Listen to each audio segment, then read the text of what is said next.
Perjalanan ini kita mulai dari Universitas Negeri Padang dengan tujuan pertama yaitu Makam Syekh Burhanuddin Ulakan. Di makam tersebut kita dapat menelusuri jejak-jejak perkembangan agama Islam dan juga menjumpai hasil-hasil peninggalan Syekh Burhanuddin. Menurut sejarah, Burhanuddin lahir di negeri Suwok Pariangan Padang Panjang pada abad 16 Masehi. Ayahnya bernama Pampak Sati Karimun Merah yang bersuku Koto dan ibunya Cukui Sati Bilang Pandai yang bersuku Guci dan beliau bersuku Guci. Burhanuddin kecil dipanggil dengan sebutan Konon. Konon kecil sering dibawa oleh ayahnya untuk belajar tentang ilmu kedigmaan dan ilmu kebatinan kepada Ilapai. Tahun 1034, Kanun sudah diajak oleh orang tuanya untuk merantau dan sampai di Ulakan. Di Ulakan, beliau juga sempat memperdalam ilmu agamanya mengenai ajaran Islam kepada Syekh Madinah selama 2 tahun. Dan beliau juga sempat menuntut ilmu ke negeri Rencong Aceh kepada Syekh Abdul Al-Ra'uf.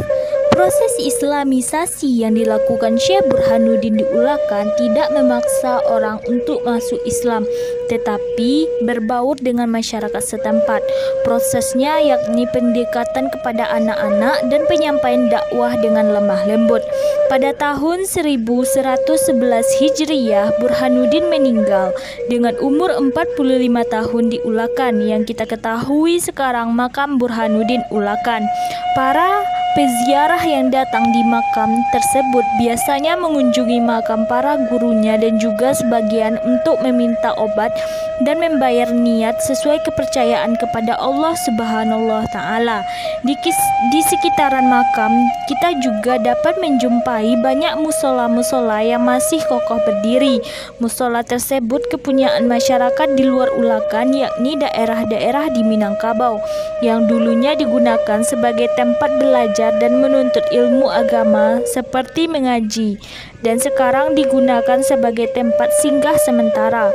Di sekitaran makam juga dijumpai banyak masyarakat setempat yang berjualan seperti caranu, aksesoris, tasbih, tikar-tikar, baju koko, mukena, makanan, buku, dan lain-lain. Tujuan yang kedua yakni Masjid Manggopoh. Menurut sejarah, masjid ini didirikan pada tahun 1885 dengan nama Surau Gadang dan diganti dengan Masjid Pahlawan karena banyak pahlawan yang dimakamkan di sana. Masjid tersebut menjadi saksi bisu kepahlawanan seorang perempuan yang pemberani dan perkasa melawan dan menentang sistem balesting yang tinggi ditanamkan oleh Belanda, yang mana perang tersebut terjadi pada tahun 1908 yang dinamakan dengan Perang Balesting atau Perang Manggopoh, dengan adanya peran wanita sebagai pemimpin perang kala itu, yakni Siti Manggopoh.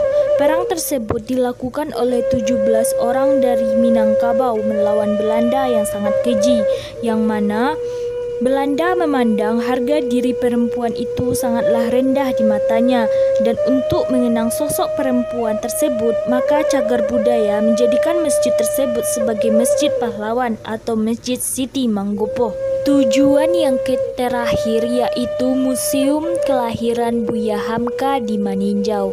Di museum tersebut kita dapat menjumpai peninggalan-peninggalan Buya Hamka sebagai sosok ulama yang karismatik.